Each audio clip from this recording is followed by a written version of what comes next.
Remember, kiddos, the number one supply you need for your online learning experience is 10 years worth of toilet paper. Columbia University in the city of New York? Oh ho, more like Columbia University in the city of Zoom. If all else fails and you just can't deal with online class, just move your mouth like this and pretend your mic cut out. Dear students, we write today with a message we could never have imagined sending. As you now know from various university messages, Columbia has decided to continue classes online for the remainder of the spring semester.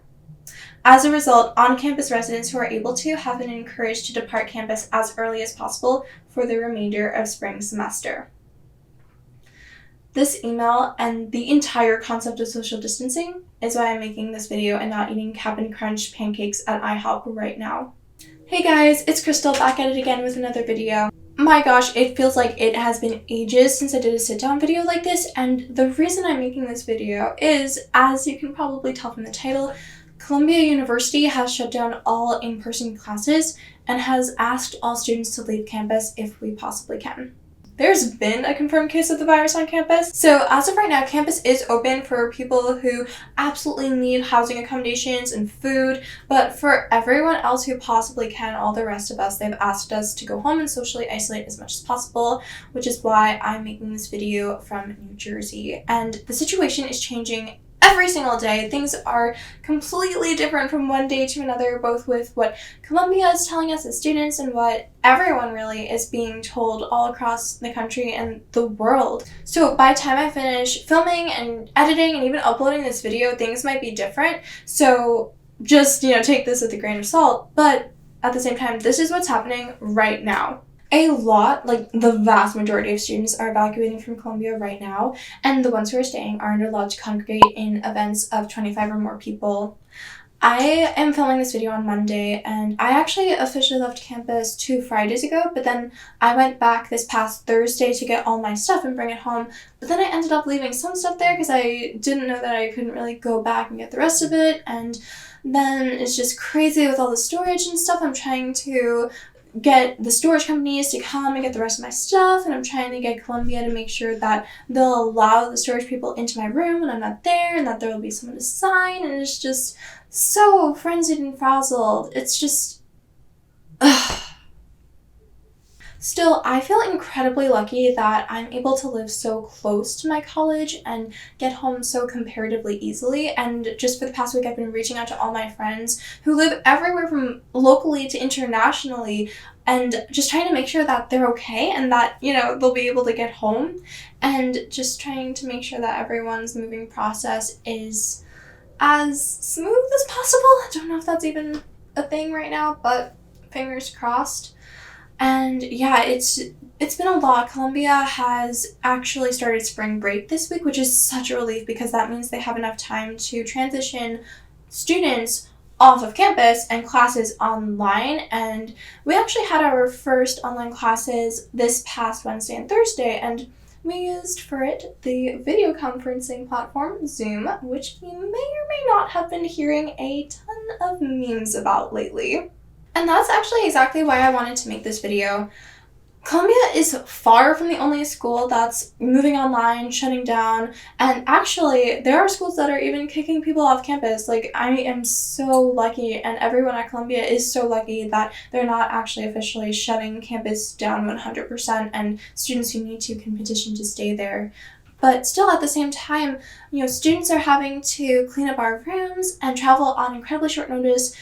People have to stay home from work. Some public schools are even closing down. It's just absolutely crazy, and pretty much everyone's lives are being affected by this. And that's where I thought maybe I could come in and be of some help if at all possible, because as I've talked about in a previous video, I was actually online schooled from pretty much kindergarten all the way through 12th grade. So basically my entire life before I came to Columbia. So I wanted to make this video to give you guys all my tips and tricks about that process and hopefully at least take away some stress from this one part of the life of so many students right now. This video is for everyone whose school is going online or who has decided that maybe online is a better choice for them, overall, and maybe that's kind of catalyzed by what's happening. And I know parents also watch some of my videos too, so hey, if you're a parent, if that's you, then be sure to stick around because there are also going to be tips in here for you specifically.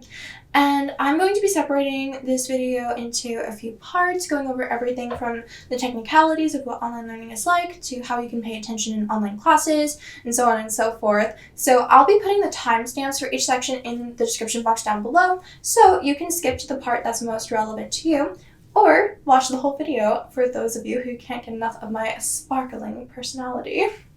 Before we get into it, please be sure to subscribe to my channel, like this video, and hit the notifications bell to make sure that you're updated next time I post. And also, if you have any friends or know anyone who's going online, or the parent of someone who's going online, please be sure to share this video with them. I want to be able to reach as many people as possible, and it would be amazing to just help everyone who's going online. So fingers crossed that we can get this seen. So boost, boost, boost, you guys.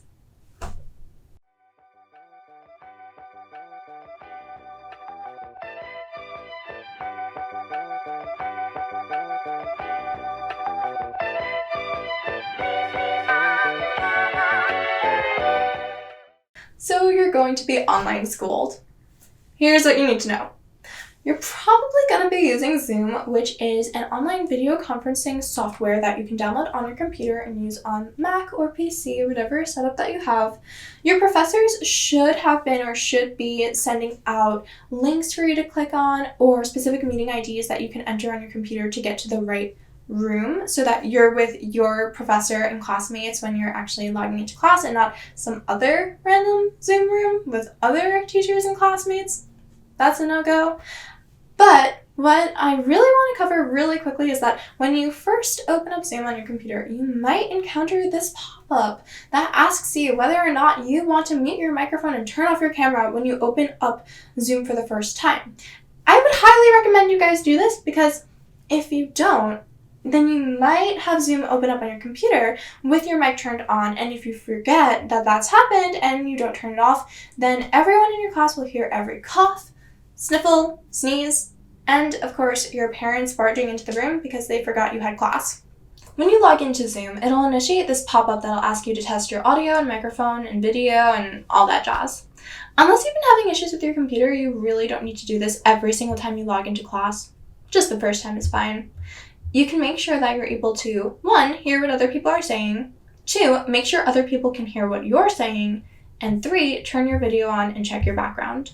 In fact, something I like to do before every class is open up FaceTime on my computer, or the equivalent if you have a PC or something like that, and just check to make sure that I look okay and everything in my background looks okay too. And when I say background, I'm referring to everything else that you can see in the room behind me right now. So I just like to check and make sure, like, is my background clean? Does my hair look okay? And if not, then you can, take the appropriate measures to fix that ish up. And then, of course, it's only polite to announce your presence. So you can open up the text chat over here to say hi, and you can either send that to everyone in the conference room, or you can also pick and choose a specific person to send a message to. So always be sure to check and make sure that you're messaging the people you actually want to send it to. Some teachers won't make you come on camera, so all you'll need to know how to do besides text chat is really just hit the raise hand button, which is right over here and which will show a little hand icon right next to your name so your teacher knows you want to talk, and then turn on your mic when they call on you so you can ask a question or make a comment, just like you would in an in-person classroom. Now, some teachers will make you turn on your video either when you're talking or for the whole entire class, so to turn it on, you just press this little button right here and you're set. You can configure your Zoom room in a few different ways, and it changes a little depending on whether you're on a Mac or PC, but I'll show you guys how I like to set it up so it's super convenient. I have a Mac, and I like to have the text chat open right over here on the bottom right, and then the participants list right over here so I can always send a relevant message or raise my hand as easily as possible. I would definitely recommend just leaving these open the whole time so you can keep up with the conversation. I also don't like having the window maximized, like where it's in another window and I have to swipe back and forth between my web browser and the Zoom browser, just because I find that that messes with the configuration, and no, can't give that up. Also, if you have any technical difficulties, 9 times out of 10, you can resolve them just by leaving the conference and logging back in, like this. I always recommend logging in 10 minutes early at the very least, just to make sure everything's all copacetic.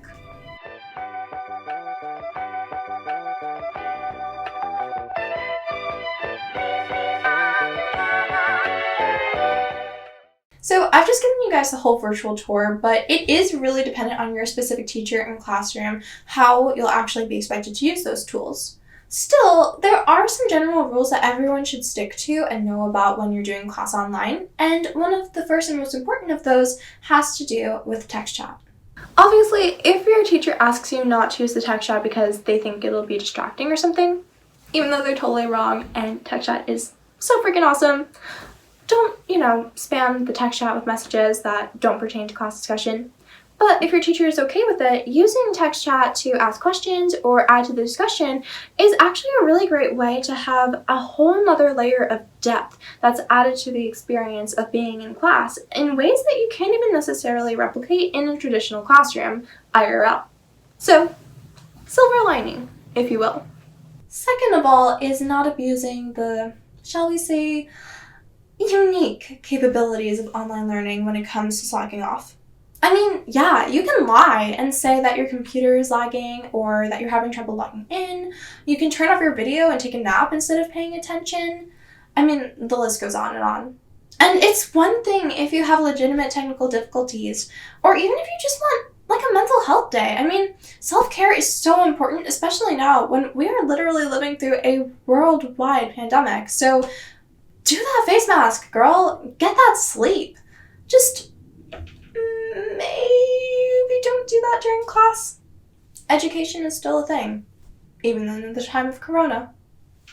And trust me, if you use online school as an excuse to slack off, then it'll start getting harder and harder to do the work because you'll miss things in class, and that'll affect your ability to write an essay or do the problem sets and really internalize the material. So just make sure you stay on track, and with that, allow me to segue oh so naturally into our next point.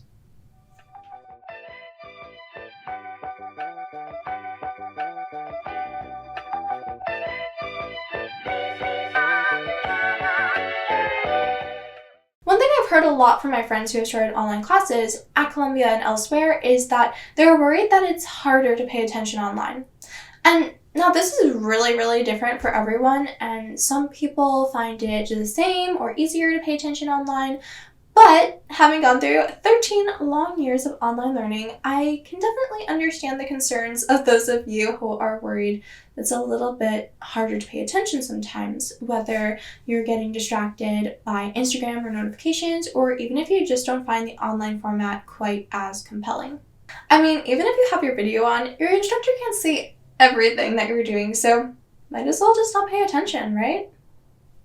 Well, that's certainly a choice. But for those of you who are worried about your attention drifting off and don't actually want that to happen, first and foremost, you gotta silence those notifications on your computer, on your phone, wherever. In fact, I would recommend treating your phone as if you were still in a regular classroom by putting it in your pocket or your backpack or wherever, just so it doesn't keep disturbing you and the rest of your class. Trust me, not constantly getting everything from text messages to news stories about whatever new zombie outbreak coronavirus is causing goes a long way. If you find yourself just opening up Google or Twitter or, well, YouTube, or Bing, obviously, then there are also certain tools that you can use to make certain websites unavailable. I remember back in my day when I was in online high school, in the wild west of online education, I use this app called Rescue Time, which monitors your internet usage and tells you which websites you're spending a lot of time on so you can tell what's the most distracting to you. And then it actually allows you to use the app to silence those websites or whatever and make them inaccessible to you on your computer for a certain period of time. So while you're in class, for example. So if you like to shame yourself into doing the right thing, like me, this is for you. I've also heard from some of my friends that they're worried about taking notes in online classes, but Not to worry. In Zoom, or just about any other video conferencing platform you might be using, your school might be transitioning to, then your teacher has the option to upload PowerPoint slides and or write on the screen. So odds are you're not gonna just be staring at a white Zoom screen or like your classmates' faces. If that's the case, then you can take notes using the slides or what your teacher writes on the online whiteboard, which you probably already do, or did.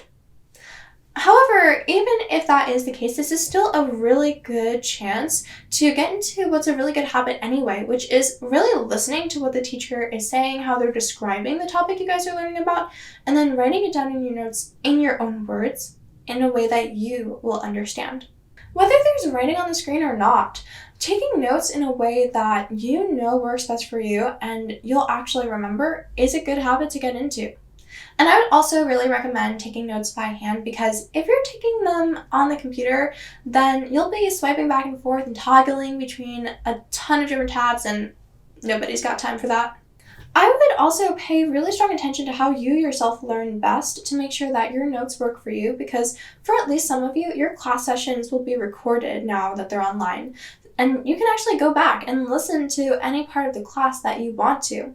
So rather than just not taking notes at all in a situation like that, this is such a great opportunity to learn how to take notes in a way that makes sense to you, so that you're not having to, even if the class is recorded, go and listen through the entire class session to find that like one little bit of information because you didn't know where it was because you weren't taking notes. For me, I actually hate learning things by recorded video, which makes it ironic that I do YouTube. And so I have that extra incentive to write down notes that I can look over later. And for you guys, if that strikes a chord with you, well, just another incentive to take notes.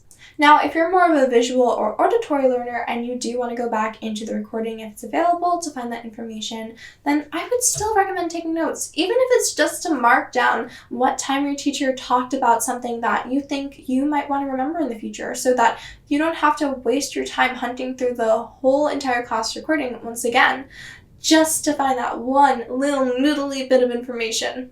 This is a really invaluable time to make note-taking work for you, so even if you've used the same note-taking format your entire life, if it isn't working anymore, if it isn't transitioning well from your in-person classes to your online ones, then it's okay to try something new. Like, even if you and your note-taking structure were super close, even if you were gonna get married in Las Vegas this summer after coronavirus finally subsides, divorce him! It really is okay to try new things. Just experiment until you feel like you have a handle on how present you can help future you. And when all is said and done, isn't that all note-taking is, really?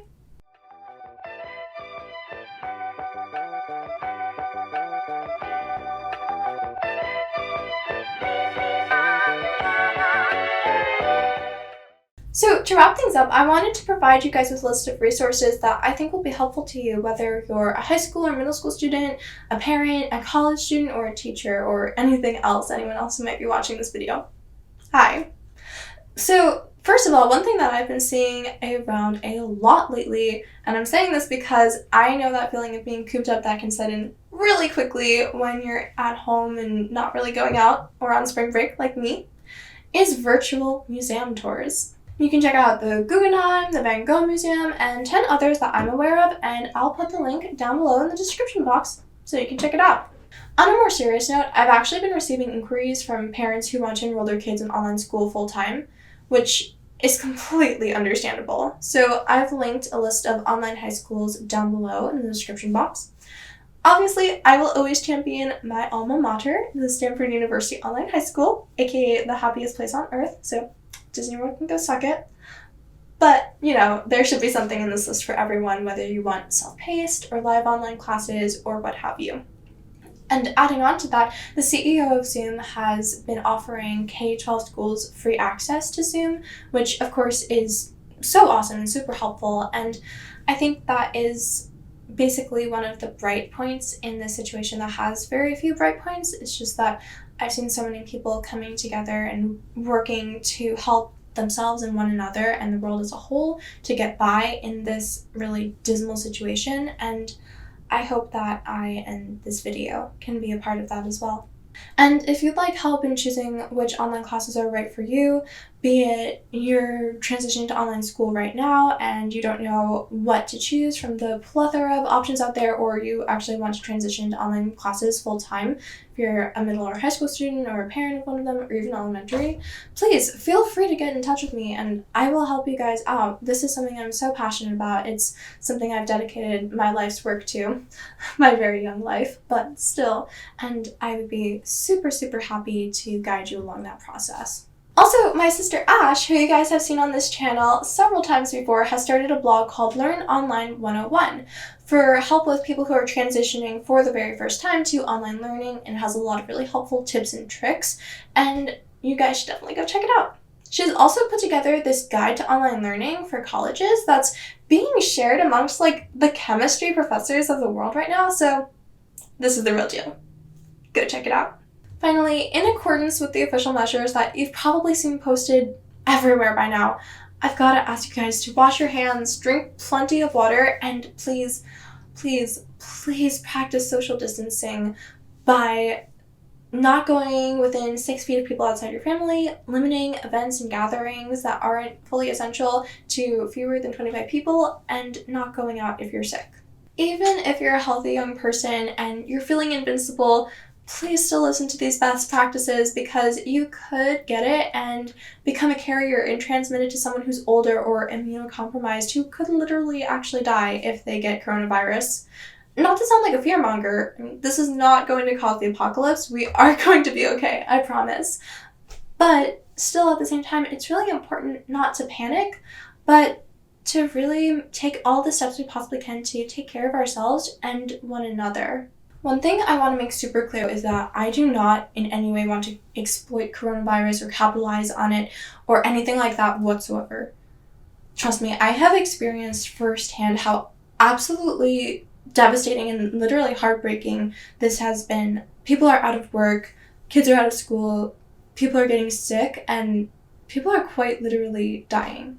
My mom has asthma, and we also live with my 89-year-old grandma, and I actually ended up coming home a little bit before Columbia even announced that they would be going online, because even though people are saying that young people like me aren't necessarily going to be that affected by corona, I still didn't want to risk getting it and becoming a carrier and maybe transmitting it to my mom and grandma when I was going to come home just about a week later for spring break. And I just want to say I also have not in any way been immune to the emotional pain that this has been causing for people all across the world. So what I'm trying to say is that this video is not about trying to exploit that tragedy. It's just, I think that maybe I can help.